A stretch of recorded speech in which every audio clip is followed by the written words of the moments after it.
j'espère que vous allez bien. C'est toujours coach Marie-Jo, votre coach de vie, votre coach qui prend plaisir à vous enseigner par rapport à ses connaissances. Bon, ce soir, je vais parler de quelque chose. Je souhaiterais vous partager un thème qu'on appelle femmes et foyer. Voilà. Donc aujourd'hui, il y a beaucoup de femmes qui sont perdues dans leur foyer. Elles ne savent pas comment faire la part des choses entre le ménage et puis le travail. Donc à travers cette vidéo, je vais essayer de vous parler un peu de ma petite expérience et surtout de ce que j'ai appris sur la vie d'une femme au foyer et la vie d'une femme qui travaille. Donc écoutez bien cette vidéo afin de pouvoir vraiment tirer des leçons qui pourront vous servir dans l'avenir. Donc aujourd'hui, je vais d'abord dire aux femmes qui sont dans les foyers, qui ne font pas autre chose que ça, que nous appelons couramment les femmes ménagères. Je vous encourage beaucoup, je vous félicite beaucoup. Il ne faut pas vous sentir inférieur aux autres dames qui sortent pour aller travailler. C'est aussi un travail à plein temps lorsqu'on s'occupe de son mari, de ses enfants, de la cuisine et de toute la maison derrière notre mari. C'est aussi un travail, même si elle n'est pas reconnue comme telle, même si elle n'est pas rémunérée, même si on ne gagne pas en argent en le faisant. Mais ce que nous pouvons nous dire que nous pouvons gagner, ça c'est la reconnaissance de notre mari, de nos enfants, de notre société, de notre belle famille. Ça, ce sont les avantages d'être une bonne mère de foyer, d'être une bonne femme ménagère. Voilà. Donc, dans toute chose que nous faisons dans la vie, il faut savoir que nous allons toujours récolter les fruits de ces belles actes. Donc, revenons un peu à notre thème, femmes et foyer. Vous savez, les dames, il y a beaucoup de femmes aujourd'hui qui, lorsqu'elles partent déjà au travail, délaissent carrément les tâches ménagères de leur maison. Moi, je vous interpelle à travers cette vidéo. Lorsque une femme travaille, certes, tu es appelé à aller travailler, soit pour ton pays, soit pour subvenir à tes besoins, soit pour aider ton mari dans les charges familiales. Mais cela ne veut pas dire que tu ne dois pas avoir un petit œil ou bien un œil sur ce qui se passe dans ta maison ou dans ton foyer. Vous savez, lorsque nous sortons, nous les femmes qui allons travailler, pour laisser nos maisons dans la main des bonnes, sans leur donner des consignes ou sans nous en soucier, ils peuvent avoir des fois que ces filles ou bien ces femmes se sentent vraiment soit mal à l'aise dans leur rôle ou bien se sentent perdues. Parce que c'est des personnes qui n'ont pas grandi dans la ville comme nous. Tu trouveras que c'est des bonnes dames qui ont quitté soit le village, en tout cas au fin fond de la brousse. Voilà, lorsqu'elles arrivent à Bamako, elles n'ont pas assez d'expérience pour pouvoir jouer pleinement le rôle que nous attendons d'elles. Donc, elles vont peut-être passer leur temps à faire des erreurs par-ci, par-là. Et lorsque nous rentrions du boulot, tout ce que nous trouvions à dire, c'est de leur dénigrer, leur insulter, leur dire « tu as cassé mon assiette, tu n'as pas donné à manger à l'enfant en temps ».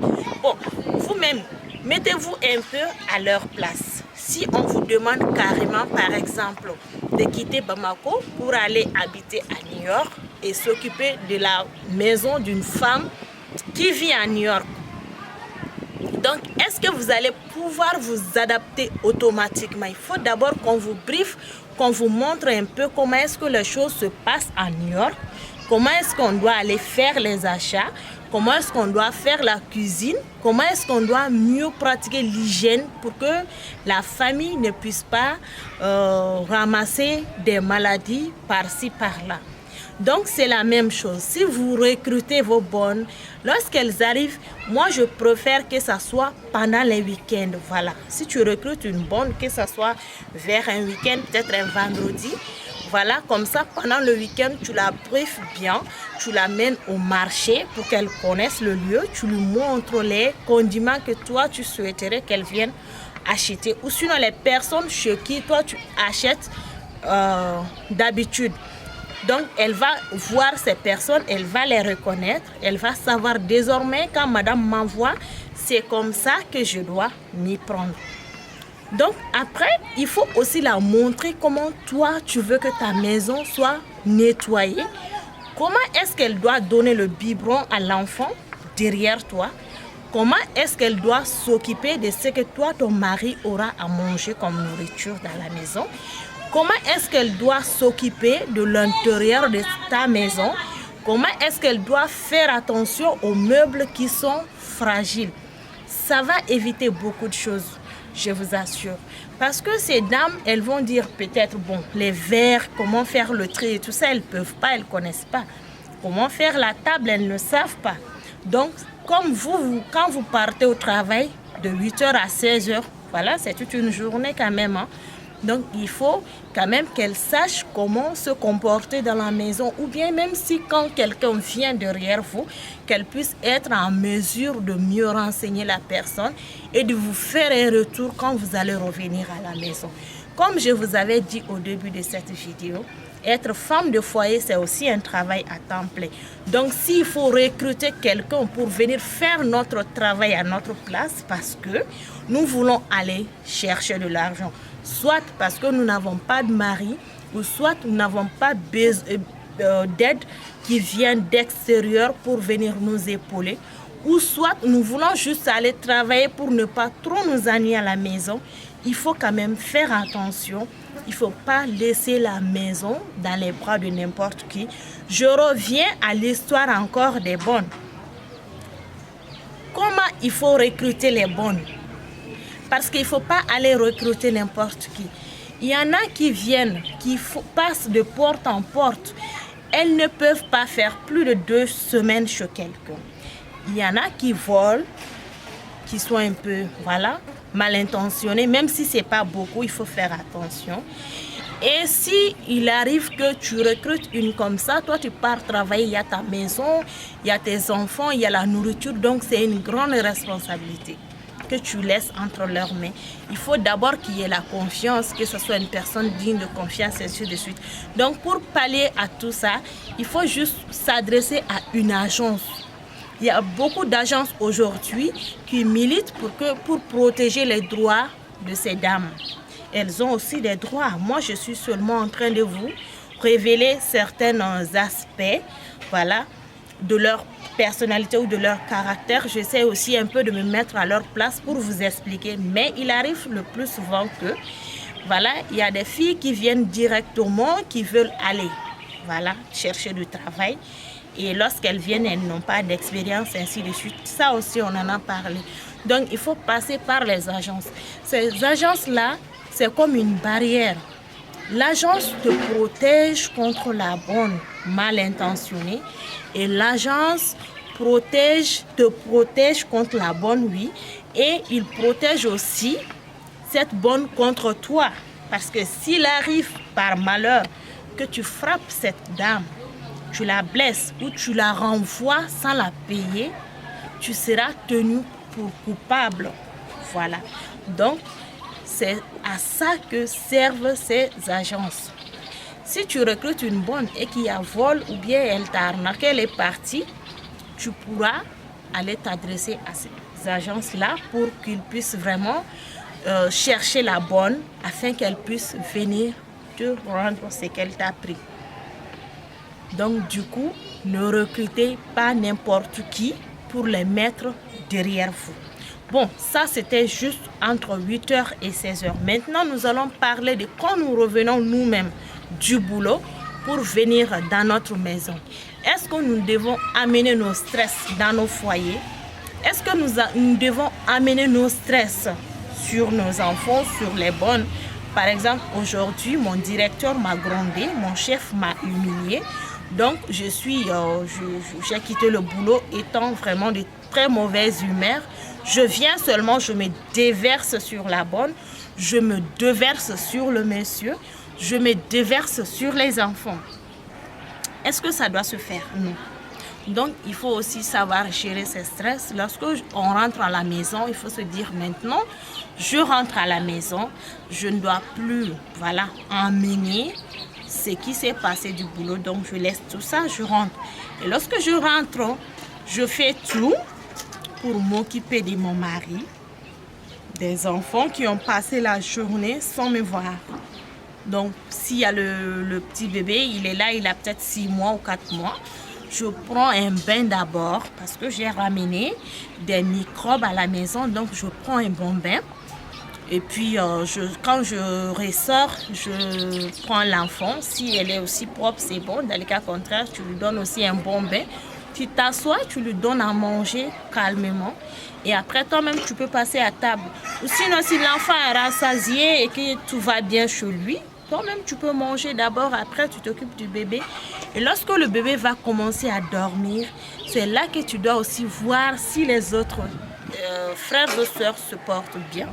C'est-à-dire la grande sœur, le grand frère, mais s'il n'y en a pas, il n'y a pas de problème. Et aussi, après, peut-être vers 19h, 20h, ça doit trouver que les bébés ont déjà mangé, ils ont sommeil et ainsi de suite. Donc, tu peux juste dire à ton mari de commencer réellement à venir t'aider afin que vous puissiez les mettre dans le lit. Puisque, bon, s'il y a beaucoup d'enfants, toi seul, tu ne peux pas le faire, d'accord? Donc, tu demandes à ton mari de venir se joindre à toi pour que vous puissiez ensemble mettre les enfants dans le lit. Et après, comme tu as déjà pris un bain, oui, c'est vrai, mais bon, tu peux repasser dans la douche encore parce que la femme, il faut aussi rester propre, il faut rester clean, il faut rester chic aussi pour son mari. Donc, ça va trouver aussi que tu as donné les consignes à la bonne, elle sait ce qu'elle doit préparer pour toi, ce qu'elle doit te... Voilà. Donc, après le dîner et tout, tu prends un temps, même si c'est 1 heure de temps, même si c'est 45 minutes, tu trouves le temps pour t'asseoir avec ton mari. Vous allez vous faire le bilan de la journée. Mon chéri, comment est-ce que ta journée était? Il va te dire, bon, ça s'est bien passé, la routine, ainsi de suite. Mais toi aussi, tu vas lui raconter peut-être ce qui t'a fait mal, ce que ton chef t'a fait, ce que tu as aimé, ce que tu n'as pas aimé.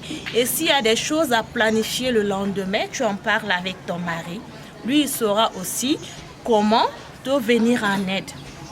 Donc, c'est ça, une femme au foyer. Voilà, donc on ne peut pas dire que parce qu'on est allé à l'école, parce qu'on a un grand job, on est ministre quelque part, qu'on doit négliger son foyer. On ne peut pas dire parce que nous avons beaucoup de responsabilités dans le monde, dans la politique, ainsi de suite, qu'on doit négliger son foyer. Et ce n'est pas parce que non plus nous avons recruté une bonne que nous payons par mois que nous avons le droit aussi de négliger notre foyer. Vous voyez qu'il y a beaucoup d'hommes aujourd'hui qui vont le plus souvent vers les bonnes. Ce n'est pas notre thème aujourd'hui, mais c'est aussi à cause des négligences que nous, les femmes, nous faisons vraiment vis-à-vis de nos maris. Donc, il faut faire beaucoup attention. Il faut être une femme aimable dans son foyer. Il faut être une femme qui a la tête sur les épaules. Il faut savoir faire la part des choses. Car ça même, c'est le caractère de la femme. La femme, si elle le veut, elle peut être une belle femme multidimensionnelle. Elle peut faire beaucoup de choses ensemble. Elle peut réussir beaucoup de choses ensemble. Donc, dire que j'ai un boulot ici, ce n'est pas vraiment des excuses valables pour négliger son foyer. Donc, je vous encourage à continuer. Je sais que vous vous comportiez bien dans vos foyers, mais je vous encourage à en faire davantage. Car vraiment, on ne peut pas avoir une vie réussie sans avoir un foyer réussi. On ne peut pas être heureuse et épanouie sans voir son mari heureux et fier, sans voir ses enfants heureux et fiers, sans voir ses enfants stables. Voilà, donc aujourd'hui, c'est ce que je voulais vous partager sur ce thème, femme et foyer. Donc, c'était votre coach Marie-Jo avec le thème Femmes au foyer. Restez connectés sur mes pages Facebook, Instagram, TikTok, YouTube et autres. Donc, voilà, on se dit à très bientôt. Et Inch'Allah, si Dieu le veut, nous allons nous retrouver pour une grande conférence autour de ce thème. Allez, bye, à très bientôt.